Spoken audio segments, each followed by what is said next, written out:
بسم اللہ الرحمن الرحیم۔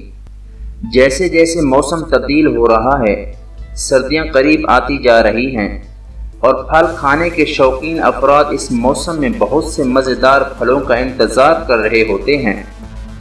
دوستو، آپ دیکھ رہے ہیں ہمارا چینل کٹ پیس اردو۔ آج ہم آپ کو بتائیں گے سردیوں کے پھل اور ان کے فوائد کے بارے میں۔ ویسے تو ہر موسم میں ہی کوئی نہ کوئی خاص پھل موجود ہوتا ہے، جیسے گرمیوں میں آم اور تربوز ہیں، ویسے ہی سردیوں میں لوگ انار اور کینو جیسے پھلوں کو کھانا پسند کرتے ہیں۔ لیکن کیا آپ یہ جانتے ہیں کہ سردیوں میں اگنے والے پھل جتنے مزیدار ہوتے ہیں ان کے اتنے ہی فوائد بھی موجود ہیں؟ اگر نہیں تو ان پھلوں کے بارے میں جانیے۔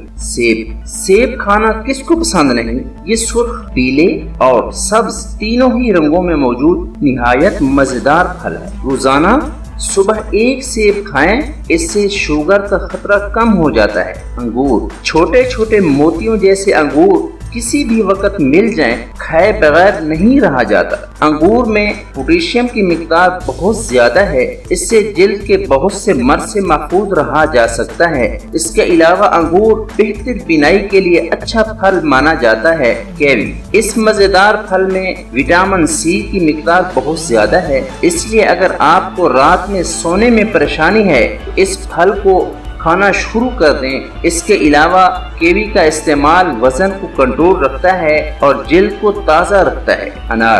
انار کا شربت ٹینشن کو دور کرتا ہے۔ ویسے بھی اس پھل کے دانے نہایت خوبصورت لگتے ہیں۔ ویسے بھی انار جیسے پھلوں کو کون کھانا پسند نہیں کرے گا۔ کینو میں وٹامن سی کی مقدار بہت زیادہ ہوتی ہے۔ ویسے تو لوگ کہتے ہیں کہ اس پھل سے گلا خراب ہو جاتا ہے، لیکن کیا آپ جانتے ہیں کہ سردیوں کا یہ پھل گلے کی خراش کو بہتر بھی کر سکتا ہے؟ امرود قبض سے نجات دلانے کے لیے بہترین پھل ہے۔ لوگ پکے ہوئے امرود سے زیادہ کچے امرود کھانا پسند کرتے ہیں، اس لیے سردیوں کا موسم آتے ہی ان تمام پھلوں کو کھانا بالکل مت بھولیں۔ ہمارے پیارے ناظرین، ہمیں امید ہے کہ آپ کو ہماری ویڈیو پسند آئی ہوگی۔ ہماری حوصلہ افزائی کے لیے ہمارے چینل کٹ پیس اردو کو سبسکرائب کریں اور ویڈیوز کو لائک بھی کریں۔ آپ کی بہت مہربانی ہوگی۔ شکریہ۔